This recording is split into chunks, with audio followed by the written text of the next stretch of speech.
as you are all here for the RPS Remedial Priority Scoring System Hot Topic session. So again, we want to welcome you, about 70 or plus hopefully here in attendance, and we have over 350 people on webinar, so I want to say welcome to all of you in webinar world. Today's session is going to be presented by George Klein, Chair of the RPS Stakeholder Committee and the Assistant Commissioner's Office. And he's going to give us a brief overview on the RPS system, what information you can find on the new RPS webpage, all the great information, training tools, a whole bunch of good stuff up there, and a brief presentation to help everybody navigate through the registration and feedback loop process. I know there's been lots of questions that George has been getting on that, so hopefully this will answer a whole boatload of those for you. Our format's going to be quite simple. George is going to give his presentation, but I would ask that everyone hold their questions till the end of his presentation, and at that time we'll come around. Myself and Tessie Fields will give you guys microphones because we want to accommodate those folks on web. If you blurt out questions, they can't hear you, then they'll be writing back, we can't hear, and so we want to just avoid that. We've been through that once or twice before, so we're trying to avoid that. Let's see, one other thing before I forget, if everyone could remember to just put their cell phones on vibrate. I know I'm one of those that forget, so we don't distract others from their talks. And let's see, we are going to be sticking to our 4 to 6 timeline. Our webinar will shut down at 6. So if there are questions, George's presentation is going to take about 35 minutes, give or take. So, and then we're going to go into a whole Q&A session. So again, we're going to take questions from you here in the audience as well as those from the web. So please keep in mind that we're trying to get everything finished and answered by 6, but if we can't, then email George your questions. Those on that got it in the queue for the webinar, George will get those questions and respond back accordingly. So again, just keep in mind we are sticking to that timeline. One public service announcement from the training committee, which I chair, is the final rule package training. There's been a lot of, we've held 3 sessions already. A lot of folks still needed to take the exam. So the next exam, I understand, is on September 24th. So if you need to take this class in order to sit for that exam, please go to the Rutgers Continuing Professional Education webpage. You can sign up there, and they'll go through their application process, etc. You'll get approved by the board in order to sit for the exam. If we're holding one other class in October 18th, again, that's also up and running on Rutgers Continuing Professional Education webpage. So again, that'll be the last one we do on this, and probably the last one we'll do for probably 3 to 6 months. So while we come up and plan and prepare for another event. But if you are taking the exam between September, November, or even January, that class, if you haven't already complied with whatever you need to comply with, will satisfy that requirement. And finally, I'd like to introduce Dan Toder. He is with the LSRP PA, and he will give us a brief update on what's going on with those folks before we start with George. Dan?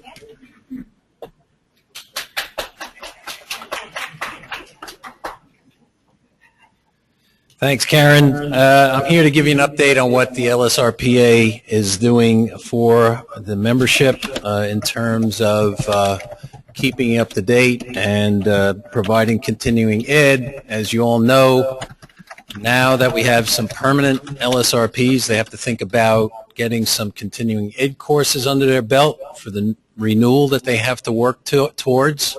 Every LSRP has to take 36 credits by the time their next license renewal comes about. So we're going to provide some courses to help the LSRPs achieve that goal.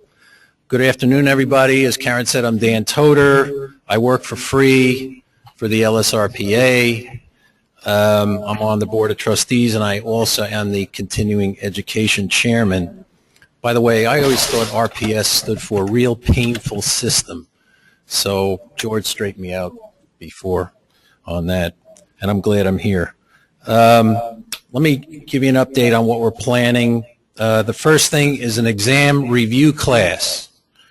We gave 2 of those already for the first exam.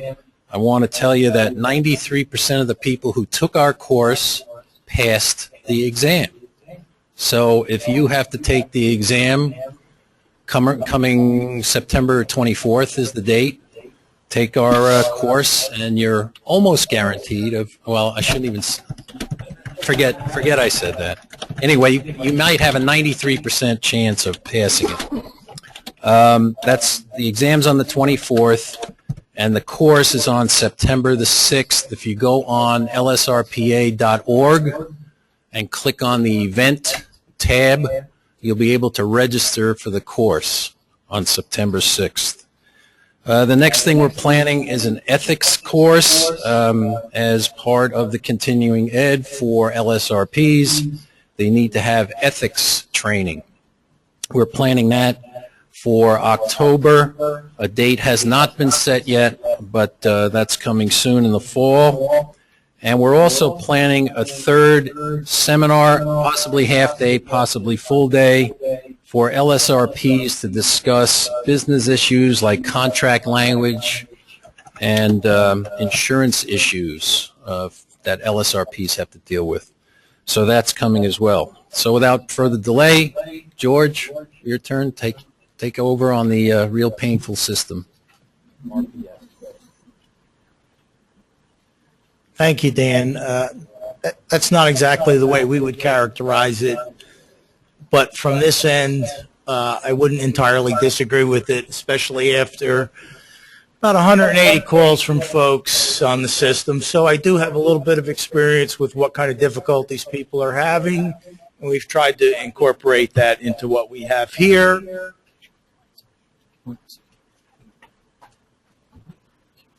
Let me just explain what the afternoon is going to be like. First, I want to just give you an overview of the RPS system. I'm not going to spend a lot of time on that. Talk a little bit about the letters that we sent out to the responsible entities. I want to introduce you to the web page. How many people have gone to the RPS web page?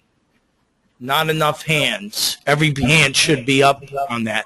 There's a lot of information there. A lot of calls that I'm getting could be answered by the information on the web page. I'll just go through that briefly for you.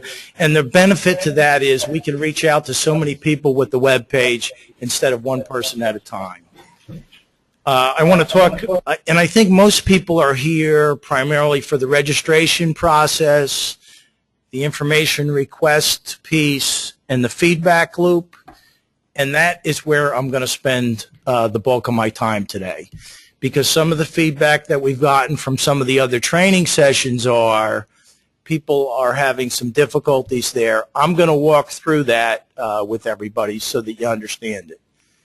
And I'd say if that is not your interest, that's why I'm going through the agenda today. You decide what you want to do.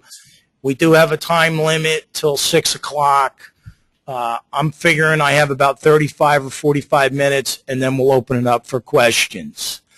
And let's also remember that we have about 350 other people that are virtually in the room with us on the webinar, so I just want to say hello to everybody that's out there sitting at their desk looking at these slides. We plan on posting all this information up on the web. We're going to incorporate, if all works well, the audio with the slides, so it'll all come together the way it is here. So if you missed something, you glazed over, you lost a minute, your head went somewhere else, or you needed a finer point on something, we should have that available for you in the next couple days so you can go back to that. Are there any questions before I get going on what we're going to do? Thank you. And Joe may be spotlighting some of the stuff that's up there. That's so people on the webinar may not be able to see it here, but when he spotlights it, they'll be able to see it better. So that may annoy you the first couple times it happens. I just ask you to try and get used to it for the other folks that aren't sitting in the room. Okay, the purpose of the RPS system is really categorize categorize known contaminated sites based on potential risk to public health, safety, or the environment. We believe that we have crafted something that does that. It was mandated pursuant to Site Remediation Reform Act. Actually, it was the Spill Act that was contained, the Spill Act amendments that were contained in SARA. The important thing to understand about this is it is a digital system. If we don't have the information electronically, it doesn't exist. I had a meeting yesterday, and folks were asking me about, what about all those reports that got sent in? Well, we did not go through 7,000 files and pull everything out and try to use that. If it doesn't exist digitally, it doesn't exist for us. And that is one of the reasons that we crafted the letter as a information request letter. And I'll get to the letter in a second. So what we're trying to do here is characterize the site through what I characterize as a CPR methodology, a contaminant, a pathway, and a receptor. To best characterize the site, we're using the electronic data deliverable data that we received or didn't receive.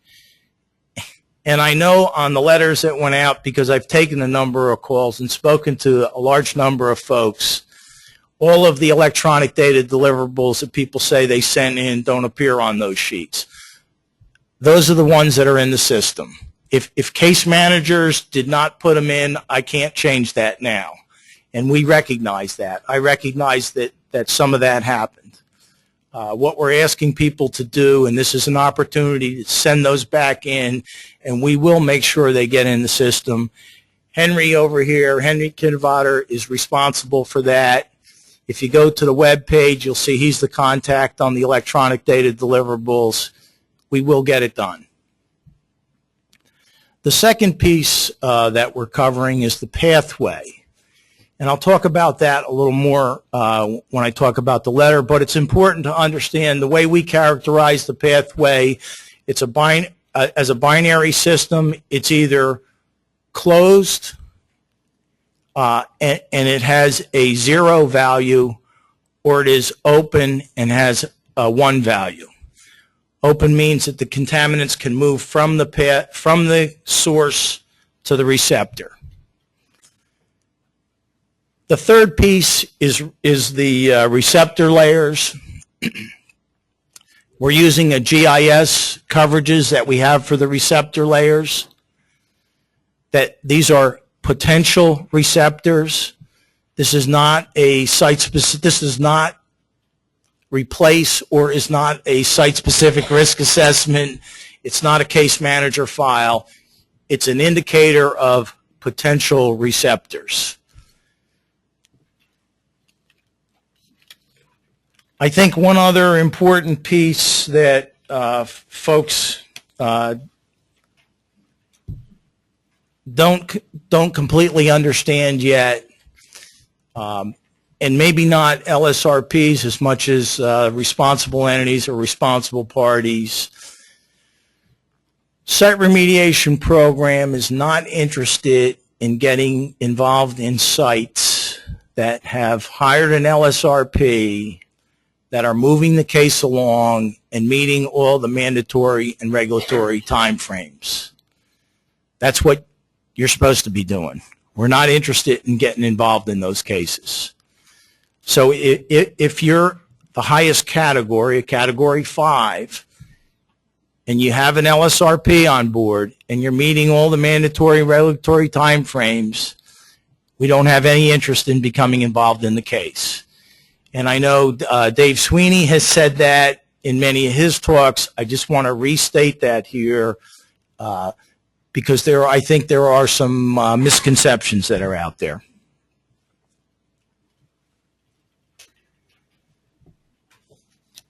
Okay, as I said, this is really a information request letter. I'm not sure everybody understands it the same way, but that's how we intended it to be. We're asking responsible entities through their LSRPs or contractors, if they're not required to hire an LSRP, to take a look at the information that we've provided there and provide us any missing or incorrect information via the feedback loop. And I want to be clear on what information we're asking you to correct. We're starting with the locational information on the site, the X and Y axis. Second, and maybe most critical, are the extent areas. The third piece is the pathways, whether they're open or closed. And the fourth piece is the electronic data deliverables that we have listed there.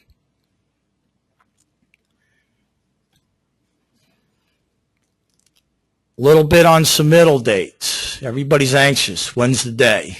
Well, the online registration, and I want to just clarify a point on that. If you are interested in getting information back from us via the information request form, you need to register by July 13th. If you're not interested in getting information from us, you can register and get your information into us by August 10th. I don't think we were as clear as maybe we should have been in the letters, so I'm clarifying that point here right now.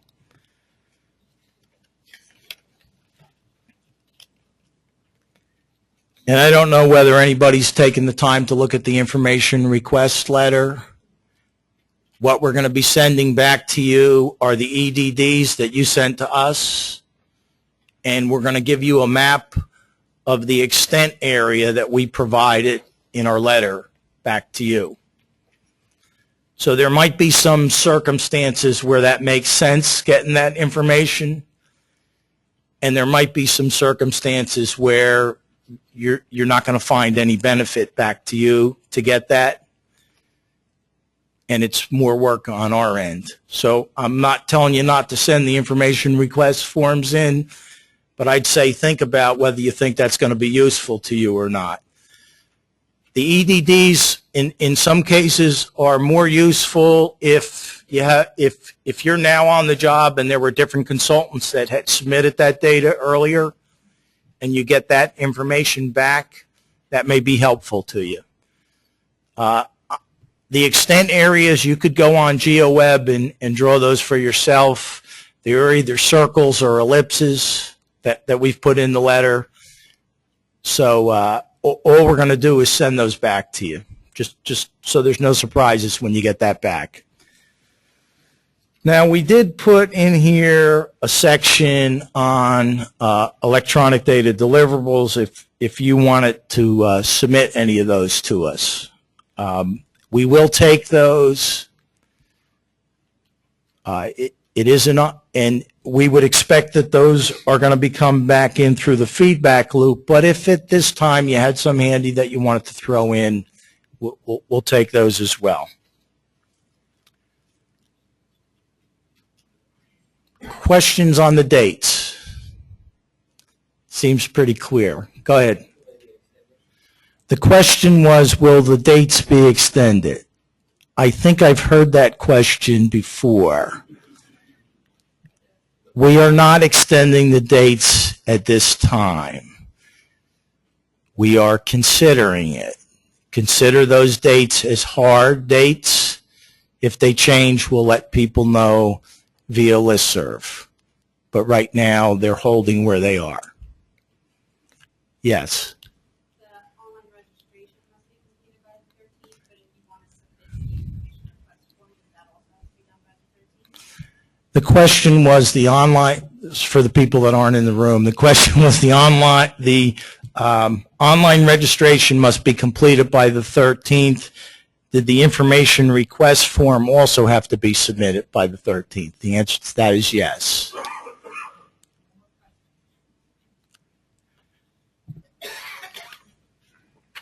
Thank you.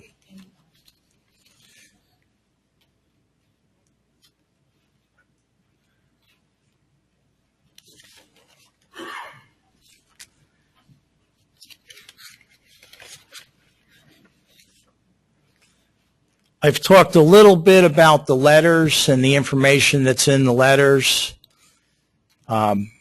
It's critical before you start this online process that you have the letter in front of you. And for the information request process, that you have the information request form completed electronically and in front of you. And when you get to the feedback loop, that you have that form completed electronically and in front of you. Well, why am I saying completed electronically and in front of you? Some ingenious people out there have printed them out, filled them in by pencil, scanned them and PDF'd them, and sent it back to us. I guess you get an A in creativity on that one. But what we're trying to do with these forms is save the information that we're getting in as data. And the form has been set up that way. So please, when you download the form, fill it out electronically, save it where you can get to it, and then send that form back into us, please. And before you start the process, you should have those forms in front of you. Don, are we okay so far? Okay, this is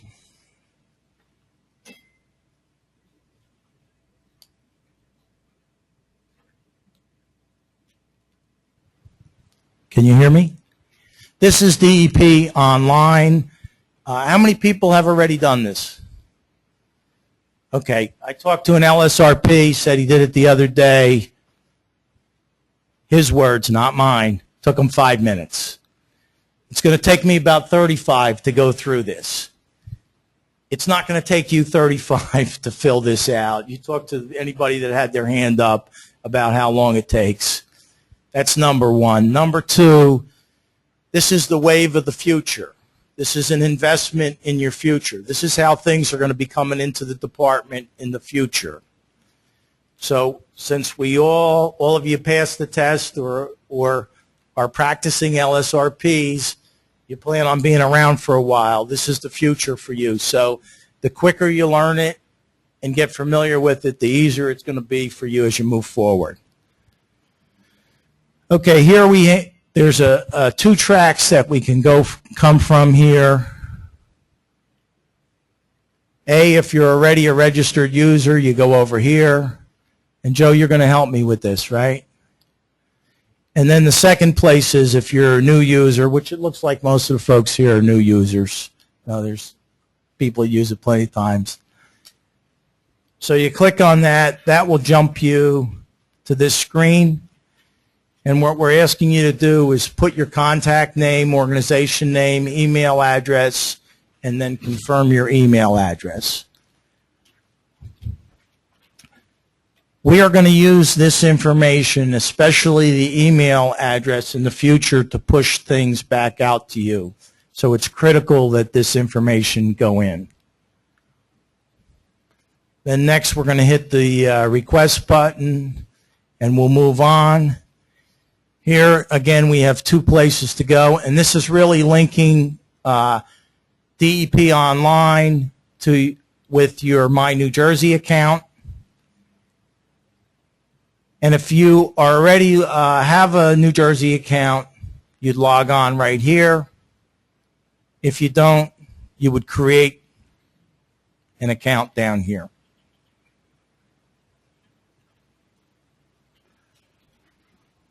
Next, you put in your contact information. We filled in first name, last name, email address, confirm email address. But we would like all of the information to be completed here, please. Complete all the information. And then we'd hit add a contact number. Contact number goes in. You can remove it. You can edit it. If you make a mistake, you can do all those kinds of things. Is anybody here missing a set of the handouts? If you are, just put your hand out and Sue will give them to you.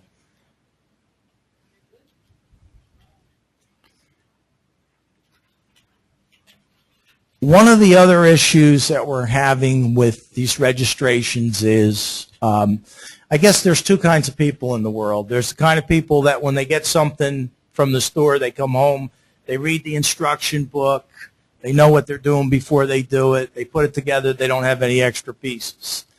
Then there's the other folks that come home, they just open the box, they start putting it together. Julian, are you one of those folks? They start putting it together, and then they get it all together, and then they have a pile of pieces there. Okay, I don't care if you do that at home, but when you do it here, it's really important that you read the instructions. We're getting a lot of, I didn't get a successful submission. A lot of that is because people are not reading these instructions. So I'm taking the time to say it's really important to make sure you read the instructions. Here you're requesting a PIN. You have to make sure when you get the PIN, and it's only the PIN we give you, that question came up a couple times, it's only the PIN that we give you. When you get the PIN, make sure you save it in a secure place because you're going to need it in the future.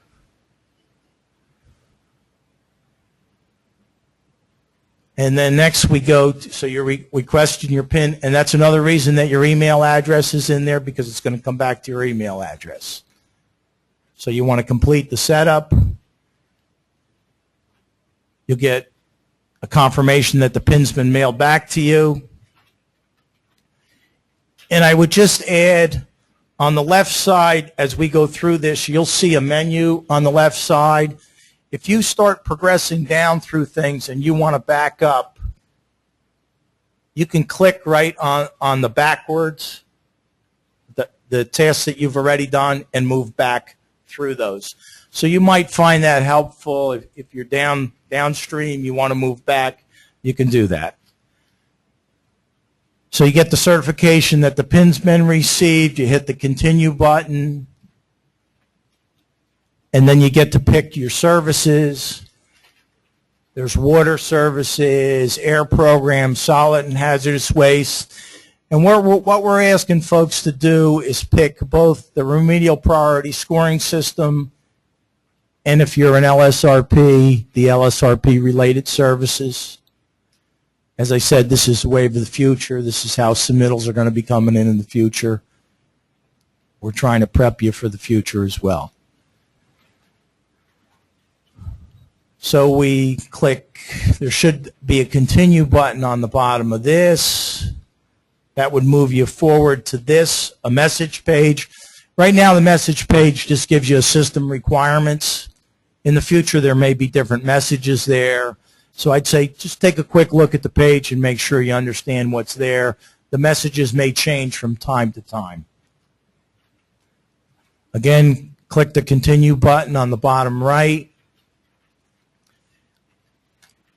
Now we are in what we call My Workspace. That is your workspace. It says it right up at the top.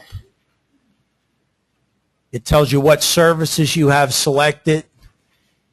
If you inadvertently didn't click one of the right services, okay, go back to Configure Service on the right.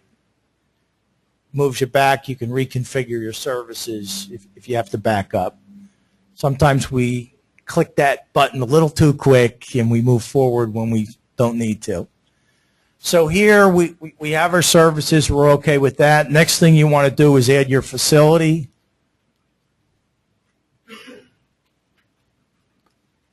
So we click continue. We go to facility search. My suggestion to you is it says optional. This will facilitate your retrieval of information if you just put site remediation program. If you don't, you're going to churn through everything that's there, and you're going to sit there and get annoyed or frustrated. We don't want that. And then you can either put your facility ID in or your facility name. Hit the search button on the bottom right. And that'll bring up potential sites.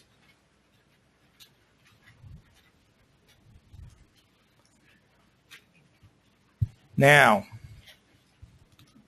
there are some responsible entities out there that had hundreds of sites.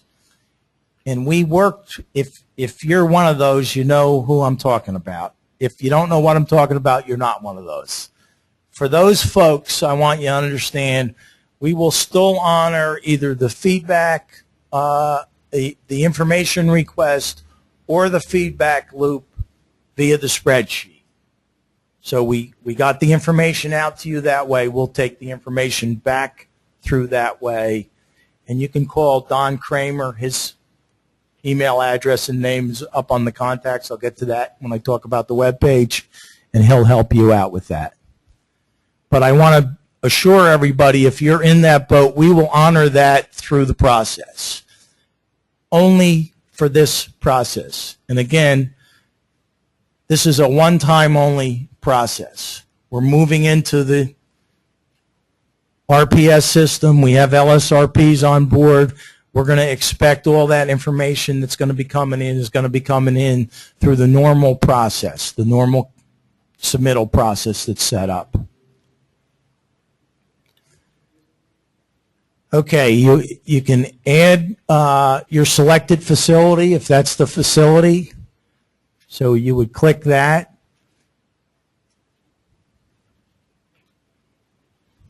It adds the facility down at the bottom.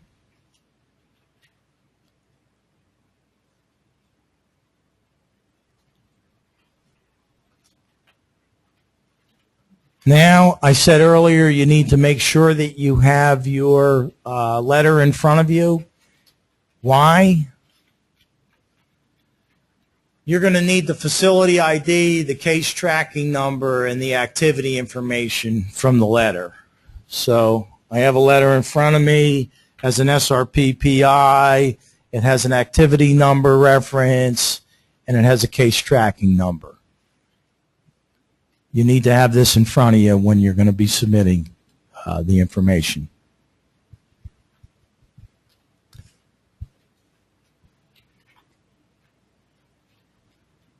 And if you don't have the information request, there's a hot link to it there.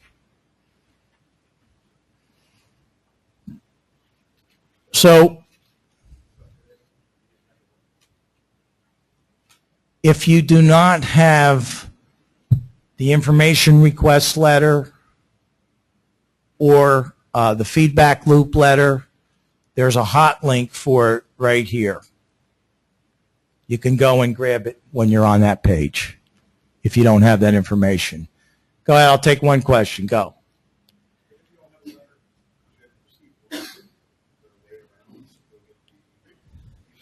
If you don't have the letter, call me tomorrow. I'll work with Don. We'll do that. But as far as I know, based on the information that's in the system, all the letters have gone out. I am finding some anomalies here and there. We sent out over 7,000 letters. There's a couple glitches here and there.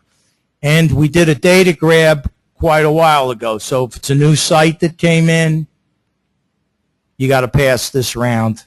We'll pick you up next round.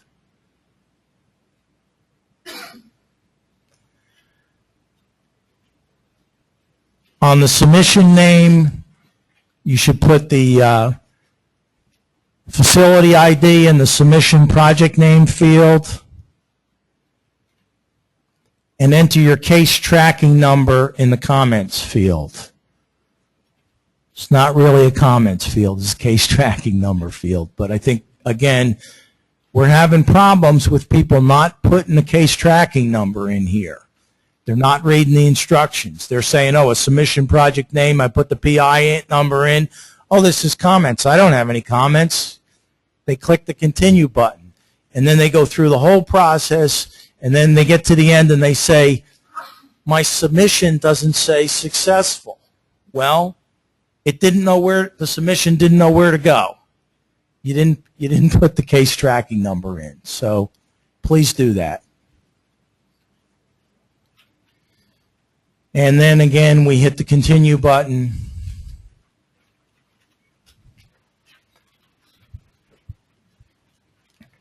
We identify what facility we want, the facility selection. There's 2 facilities there. You hit the radial button to select the facility that you want, because you might have got more. Might have been more facilities returned back to you, and you only want the one facility. You pick the one or the ones that you want. Okay, here we are going into the RPS primary contact for the feedback. We're thinking in most instances that's going to be the LSRP. They're the ones that are going to be providing the information. And the second contact that we have there is for the responsible party. So if you have that information already existing in either your profile, which is where you put it in, or you have favorite contacts that you put it in, then you can click that. That will automatically load that information in there for you. So it saves you a little bit on your end, and it avoids data entry error for us and you. Here we have that, and we want at least one phone number put in there on the bottom. So please make sure you do that. That's right down here. Add number. Number's in, you're good to go. You hit continue.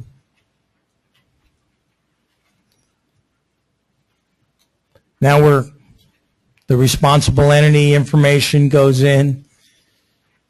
In most instances, LSRP has a good relationship with the responsible entity. They're putting that information in for the responsible entity. Okay, that information's been put in. We're going to continue. Now you need to select an activity. Scott Tyrell, who handles this system and is conveniently absent today, this is an area where you need to be really thoughtful in what you select.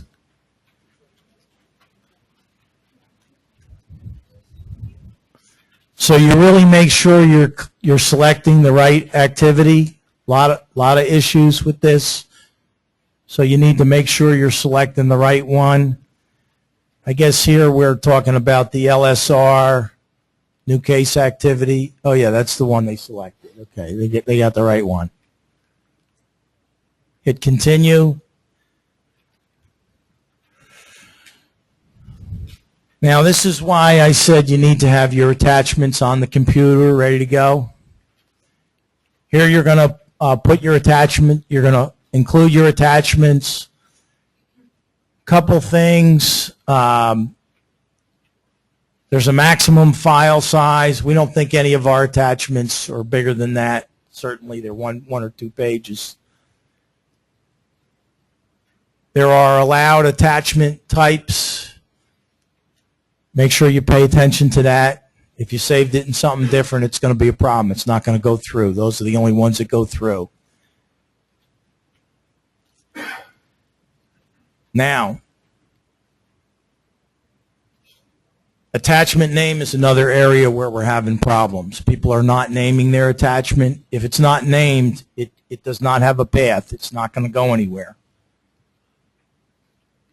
So the warning in big letters there, attachment paths will be blanked out if there's no attachment name or if unapproved file types are used or if files are too large.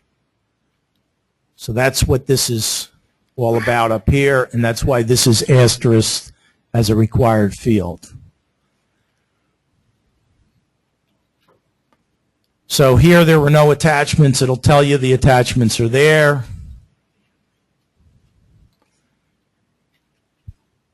You take a look at it. Yeah, that's right. That looks good. Or, got the wrong one. Let me remove it and go back and get the right one there.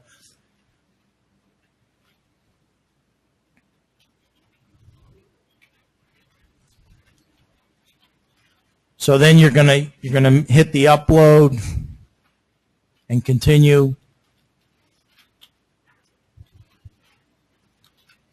The next piece is some attachment-specific information. In the document type, we want you to put in correspondence, and in the sub-document type drop-down, we want you to put RPS information requests. Those are drop-downs that are available for you to pull down and use. And we hit the continue button.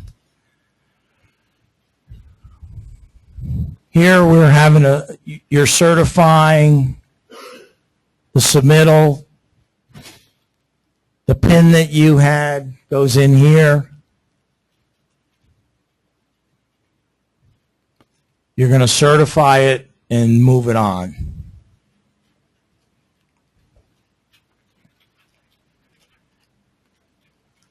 You're going to get a summary.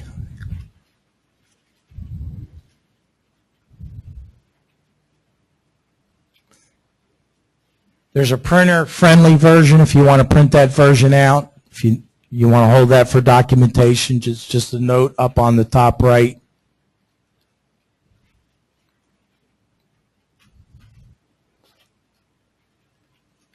And then under your workspace, you will see My Services Submitted, and you will see Submission Successful. If you don't see Submission Successful, and the key word there is successful, it didn't go. And if it didn't go, it probably didn't go for one of the reasons that I pointed you back there. You didn't pick the case type. You didn't put this information in. You didn't put that information in. Those are the kinds of things that we're seeing. Once you do this a couple times, it's pretty straightforward and pretty easy. Maybe not so the first time or the first couple times.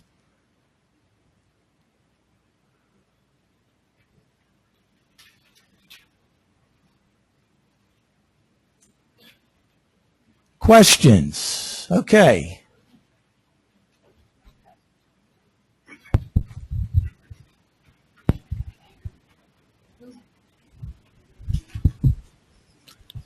I'm going to answer through this, Dick. Thank you very much. There was a question asked how I'm going to answer if I don't have the portable mic in my hand. For these upload attachments, what are we attaching? I have no idea. You said we're going to upload documents. What documents? In that whole process, there was no explanation of what we needed to upload. No problem. I can explain it to you. And this started with my first question about who's taking a look at the website and what's there. The first process that we're going through is the information request piece, which is to be done by the 13th. If you're requesting information, there's an information request form. And follow-up, what information am I going to be requesting? I've never seen that document before. I've been on the website. I got to stack this high. Okay, no problem. We're going to take a look at the website. Thank you very much. We're going to take a look at the website. I understand it's a little overwhelming, but let me try and help you find what you need to find there.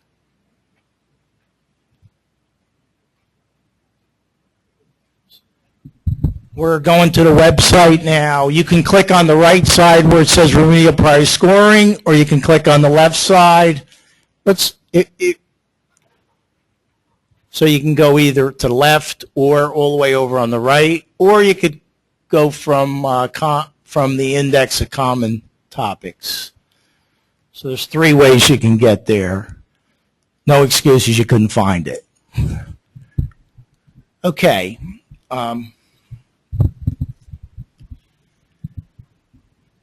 If we could just go to the feedback loop for a second. And that's what I've been talking about, the feedback loop. If you could scroll down to the bottom, and I'll try and answer this question directly. If you are if you have an information request, and if you could just click on the information request form, please.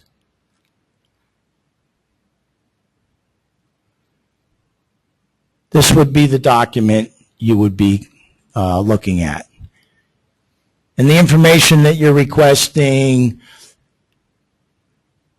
would be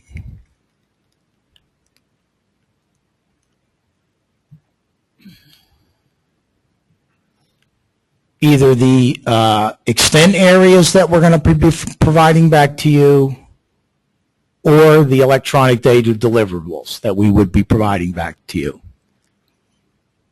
Could you back up? There was also directions.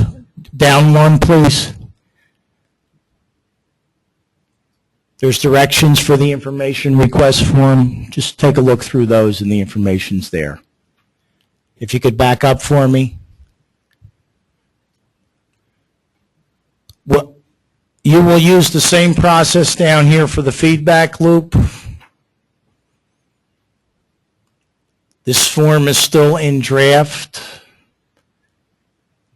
We're working feverishly to get that done. We have the instructions done. We didn't think people would be ready for the feedback loop yet, especially if they're asking for information. So we expect to have that up within the week.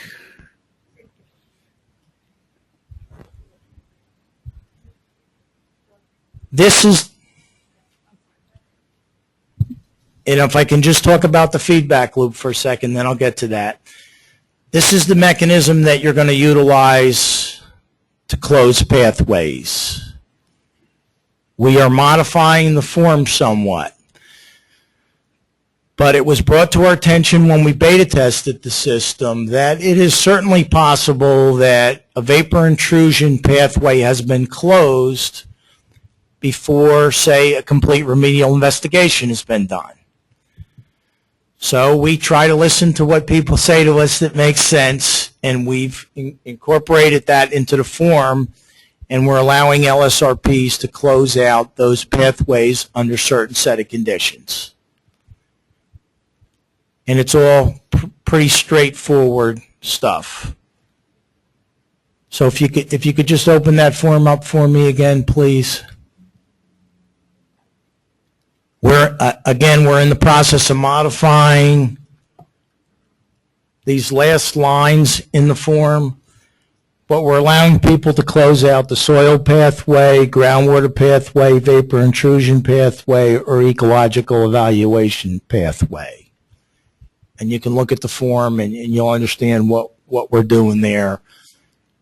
Hopefully it's clear enough to you. We're looking to finalize that probably in the next 2 weeks. So if we could back up. Have I answered your question on what you should be submitting? No, I still don't know why I'm asking the DEP for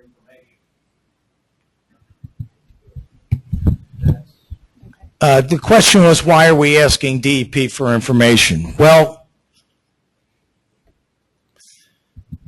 one of the reasons might be if you're a new consultant on the project and you want to look at, say, some of the electronic data deliverables that were sent into the project before, and if we have them, you might want to take a look at those.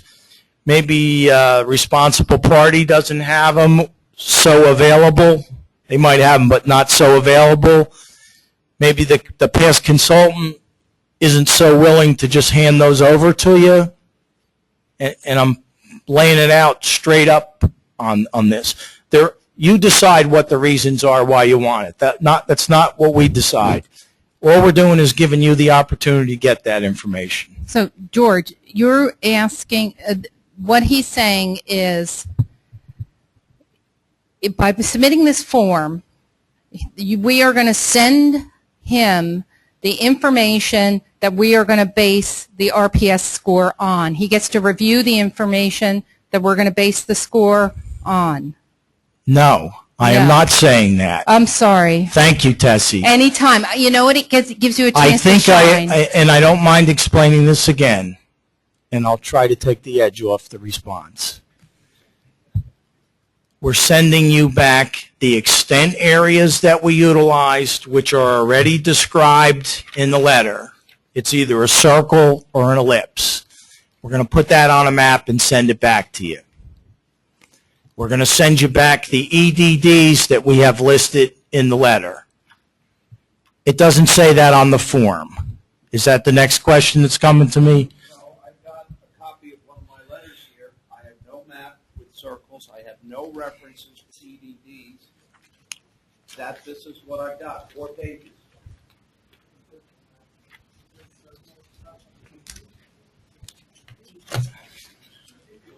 Okay, I'm going to answer this one really quick. If you look under Section 2, Water Media, you see an extent area shape. You either see a circle or an ellipse, and it gives you the size of that. We're going to put that on a map and send it back to you. You can do that in GeoWeb yourself. If you look on page 4, all the way at the bottom, do you have a page 4? What is it? Does it have electronic data deliverables at the bottom? Says approved count 0, rejected count 2. Okay, we'll send you back the rejected ones. That's where the EDDs are listed on the letter. And why would they want that, George?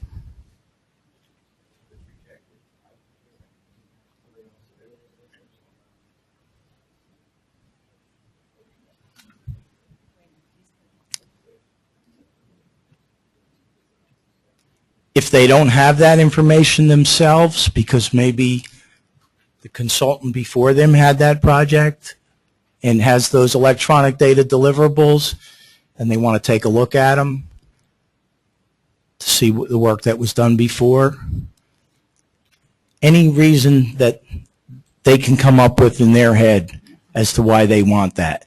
Okay, All I'm trying to do is offer it if they want it. I had a question over here earlier, if we could.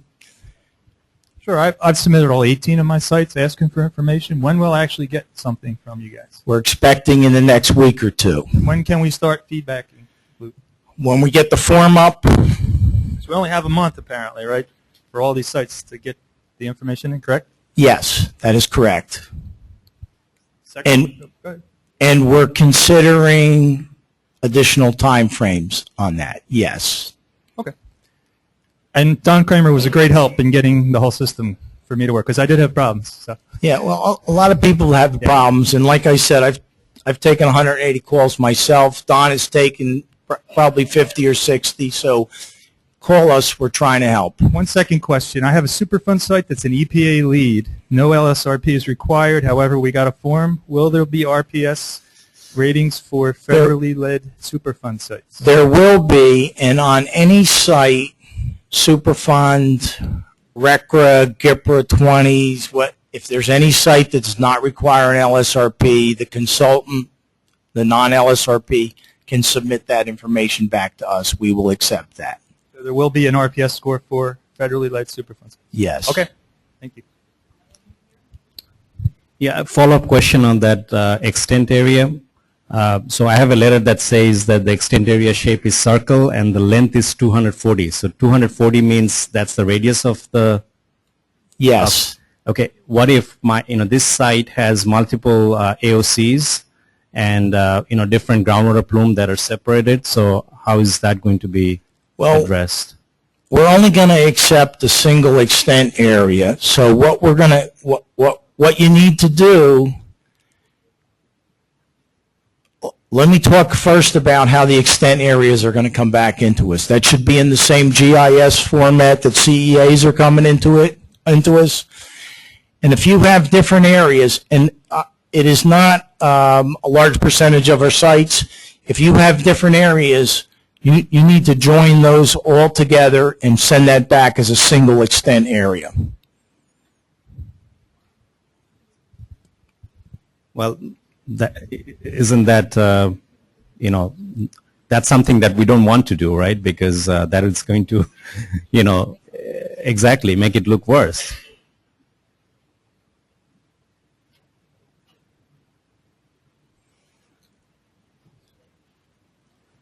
It really depends on the configuration of the actual extents.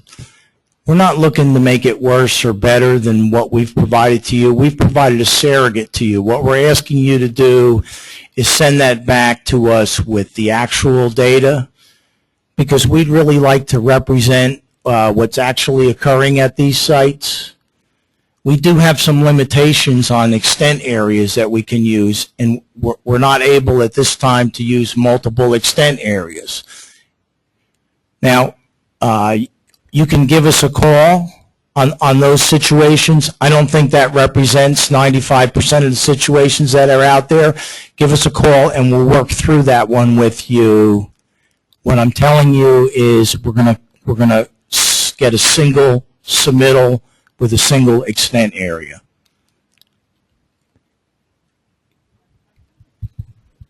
What obligation do the sure?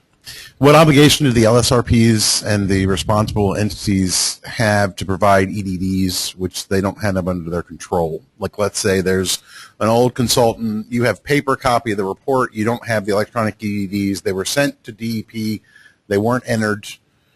To what, I mean, or do we do an OPRA request then to DEP to get you to give us those EDDs so that we can turn around and give them back to you? I'm not trying to be cutesy, I'm just I'm trying to figure out how to manage that. And I think you have to make a decision on the EDDs, whether it's worth going through that whole exercise or not. Okay, so then we can have some discretion then on... Yeah, none of this is mandatory. Thank you. We're not saying you have to do any of this. Okay. And I want to be clear, so I'll say it a third time. We're not saying you have to do any of this. This is entirely up to you and your decision to decide whether you want to get this information into us. So this is an information request because we recognize that we did not have all this information here, and we're giving responsible entities an opportunity to get that information back into us so we can score the sites based on accurate information. For example, on the extent areas, they're not all as complicated as the multiple AOC one there, but part of the issue was you're not scoring the site based on where the contamination is. So we're trying to correct that in this process. So if we look at this list of EDDs you have, and we can, at our discretion, if we know there's EDDs you don't have, then there's no obligation to go and get those for you then. That is correct. And my data guys don't like that answer. They're going to thrash me when I get back upstairs, but I want to be straight up with you on that. Do we want to take a couple questions from the web? We have to go all the way up here because our eyes are not as young as they used to be. Oh, we already got, what if a responsible party did not get a letter, how to proceed, do you submit the form regardless? And I think you answered that before. Well, there are some exemptions to getting these letters. If you go back on the website, we're exempting some folks, like homeowners. We're not scoring homeowners. Unknown source cases. Who we can send a letter to? We don't know the source. In cases that have gone through the remedial process, have an NFA, past NFA or RAO, and if it's a restricted one, if the case is in the Bureau of Operation and Maintenance and Monitoring with a CEA or soil or groundwater remediation permit, those sites will not be scored. Why? Well, we believe that an evaluation has been made that there's no impact to a receptor on those. That's already been done, so there's no need to score those sites. But I think if somebody's in an LSRP for a site and they think they should have gotten a letter, and I think you said something. They can email me. I've been getting plenty of those emails. Thank you. I might have even responded to a few people in here, talked to a few folks, or you can call me. Email is going to be a little better. It helps me manage that a little better. So we can do that. And then they'll get sent a letter? That's what you're saying? And then we will if they're supposed to get a letter and they didn't, then Don Kramer will personally send that letter out to them. Excellent. And most importantly, Phil Brilliant said hello. George? Great. Okay. Hi, Phil. Hi. Can an RP get a copy of the letter that has been lost? Yes, I've taken care of that for a number of people. Please, Rich, just email me. I'll get you that one. No problem. We answered the CERCLA Yes. question? Yes. All righty. What if you can't locate your site within the online system? Is that a speculative question or a real question? Because, we can speculate all day long, and I don't have the answer to the speculative questions. If it's a real question, call Scott Tyrell. He's the one that handles all that stuff. He'll help you through that. There might be a case here or there that the case assignment section didn't get in the system, but if we sent you a letter, you're in the system somewhere. That's why we sent you the letter. Okay. That's where we pulled that information from. And, I'm sorry. and let me just back up. We recognize the quality of the data that's in the system. And Kevin Cucina, new assistant director, has established a quality assurance, quality control team with representatives from each of the program areas, and they are going to start going through that system to bring that data up to where it needs to be. Because those letters, many of those letters that are going to undeliverable addresses are getting returned back to me, so I understand what data quality is, and we're working to resolve those issues. Okay, how about one more on up here, and then we'll go back to the audience. Does the LSRP of record need to be the LSRP to submit through the feedback loop? Yes. Okay. Good. Who else in the room? We're going to get When is the requested information from the first step going to be sent? We're hoping in a week or two. Let me just go through a couple of these real quick. There's probably a slew. Okay, and then we'll come to this lead. Again, we talked about sites that haven't been sent. Those letters can come to me. Yes, the LSRP can do the first loop for the RP.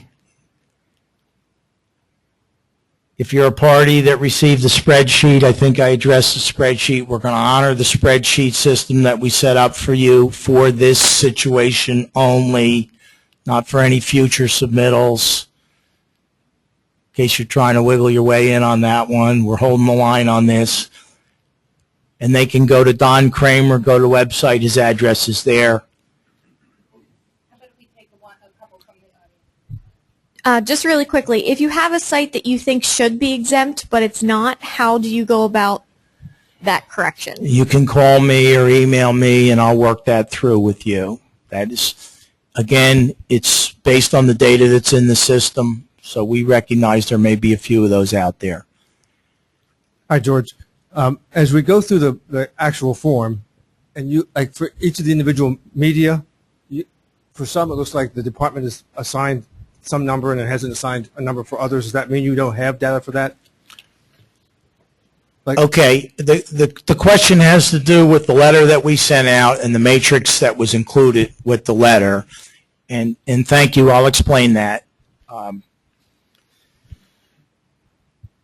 Under the layer score, we provided you with a qualitative response as opposed to a quantitative response. So if you see a no there, that means that there was no impact to that receptor layer.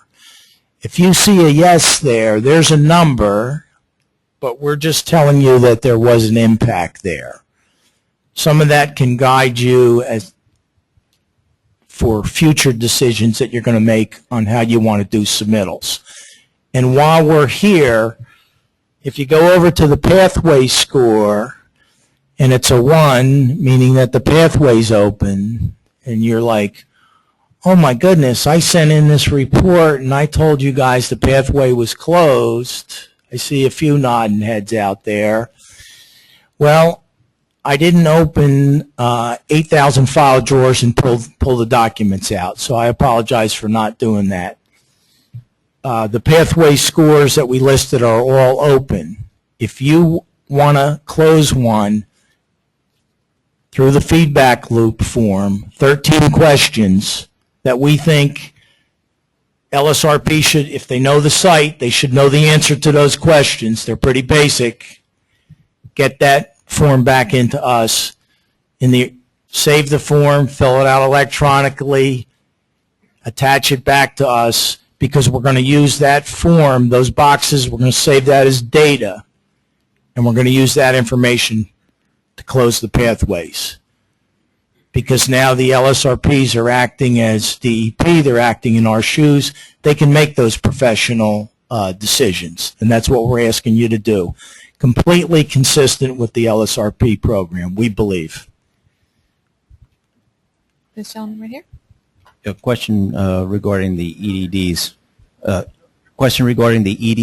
Yes. If we have a site that has no EDDs recorded, but we know that there should be some, and we're going to resubmit, Yes. if we know that there has been, say, a soil remedial action and maybe half the samples are no longer there, should the EDD consist of just the samples that remain or the complete set?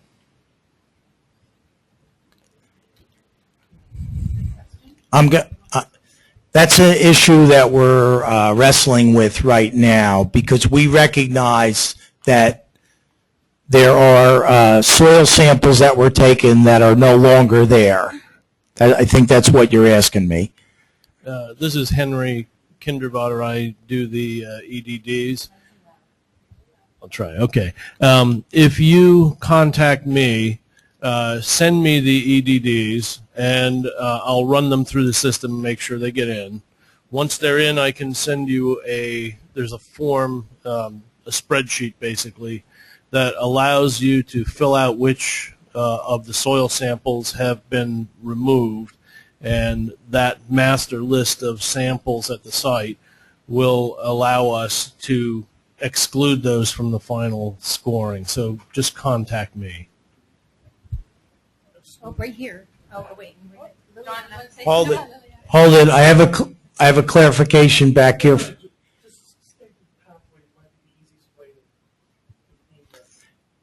Yeah. Before you go, thank you, Don. Before you go through all that, if you're going to close the pathway, just close the pathway. If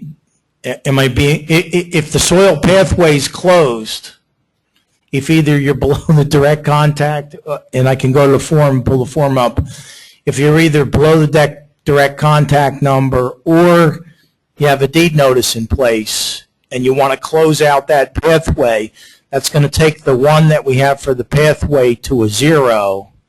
It's going to 0 that all out, and you don't have to go through the effort on the electronic data deliverables. So if you go to soil, and we go up here, soil present anytime during the investigation, soil contamination's been delineated to the applicable direct contact soil standard. All soils are below direct contact or under an institutional controlled deed notice. Yes, yes, yes. We're going to close that pathway out. So instead of spending time on the EDDs, your time might be better spent there. Okay. One question. The receptor layer, could this be sent out? Sometimes we have the extent of the contaminated area and the pathway is not closed because overlays on a receptor layer. So this may be the only reason the pathway exists there. But maybe the receptor is not there anymore. So could we receive the receptor layer as well? Could we request? The question is, if the extent area really extends over what we've identified as a receptor layer, but the receptor layer isn't correct because the receptor isn't there anymore. We're not looking at this time to change those receptor layers. If the receptor layer is incorrect, we're going to pass that along to the folks that manage those receptor layers. Those receptor layers are not managed by SRP. They're managed by other programs within the department. So we will pass that along to them.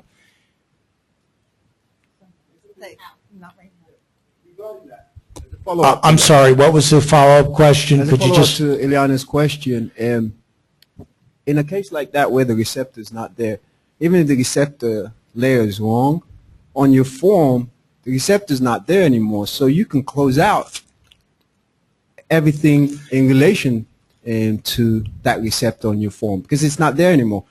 We can't send in information to you to fix it, as you just said, but I think it'd still be applicable to close out using the form and saying no, no, no, no. If you want to certify the pathway as being closed, that would be the way to do that. It's not a perfect system. I just, in case anybody hasn't caught on to that, it's not a perfect system. We're looking at constant improvements to the system. Yes. This is a simple and banal question, so forgive me. I tend to work on deadlines, so July 13th. We went through the whole web process, and then we hit the upload page. That is the feedback upload, correct? I don't have to upload anything. No, that is the information request. So that would be upload. the GIS layer if it's incorrect, or the extent area. No, that would be... What would that be by the 13th? Thank you. You're welcome. That would be the information request form where we're sending you back extent areas or electronic data deliverables. Those are the two pieces that we would be sending you back on the 13th. I know that the letter says that the registration needs to be done by the 13th. I understand that. And maybe we were not as clear as we needed to be there. That was set up if you wanted the information request back to you. And we set that deadline earlier because we figured you would need that information before you went back through the feedback loop. You can register for the feedback loop up to August 10th. Don? Yeah, George, I just want to mention that one of the reasons why the information request feedback loop is there is this information was we thought would be useful for some people, but we could not give it to you in a letter form. It's strictly electronic. So this is the only way that we could deliver it to you in any manner. And part two of that was when we're passing information back to you, we wanted you to authenticate who you were. So that's why we're asking that information to go in there, because a third party could be asking for your information. We're not allowing that. But if you're sending information back to us, we weren't thinking that third parties would be doing that.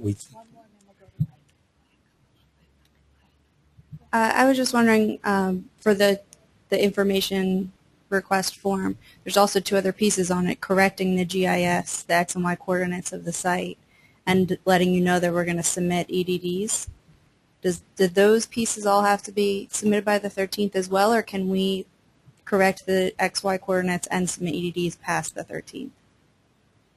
You can submit EDDs and correct the site coordinates, the X and Y coordinates, up until August 10th. So you have additional time on those, even though they appear on that form. Okay, can we take a few from the web, please? Yeah, go ahead. Okay. Oh, somebody called, Jeffrey called the RPS phone number on the letter, and the message said DEP is going to accept registrations until the week of July 16th, contrary to what you said at the beginning of the seminar? Does someone need to fix the message? No. I can explain that to you. Scott Tyrell, who handles that information, is out on vacation the next 3 days. So he slid that one extra day. Thank you. Okay. Can someone who is not an LSRP be the primary contact? Can the LSRP also register as the primary contact for the same facility? Well, what we had envisioned was the primary contact would be the person that would be sending us the information, and we thought most likely that would be the LSRP, unless it was a site that does not require an LSRP, and then we thought it would be the consultant, and that was fine. The second contact there is the responsible party or responsible entity, so we thought that it would go the way that we laid it up there. So we're expecting the LSRP to be the primary contact on that. I think that went on to say, what if... You're only reading part of the question to me, Tessie? Come on. I thought it was the whole one. He just goes on, this person. So what if there is no letter under the link? What if some of the info is missing, such as the case tracking number? The max upload is 10 megabytes. And what happens when the amount of info exceeds? What? It's... Tessie, read what's in the gray on the bottom. That would help you. I think that's a new one, right? I'm sorry. So I'm doing the best I can. I'm not an expert. You're doing great, Tess. Keep going. Anyway, so what if information is missing and they're missing a case tracking number? How about that? All the letters should have all that information on them. If they don't, please email me or call me.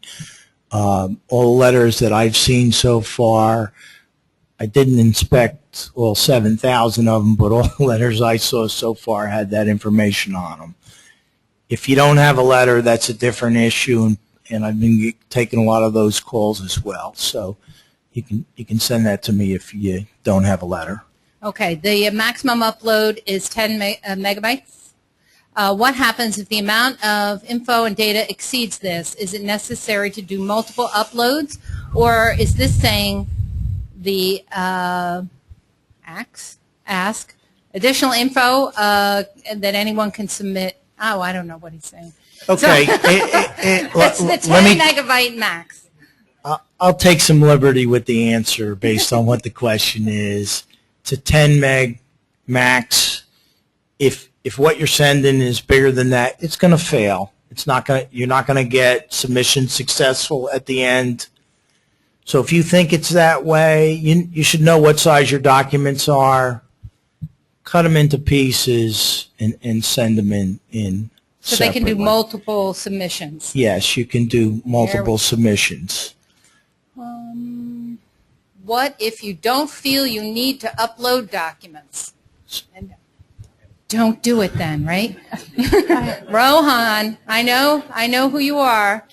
This is a completely voluntary process. If I haven't made that clear, please.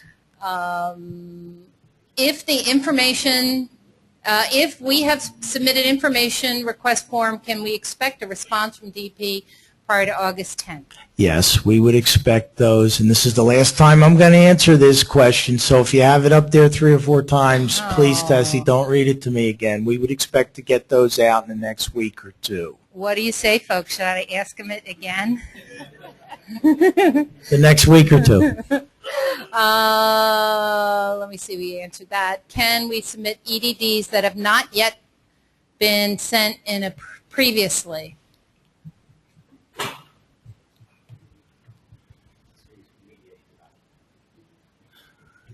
We are not allowing information to come in that has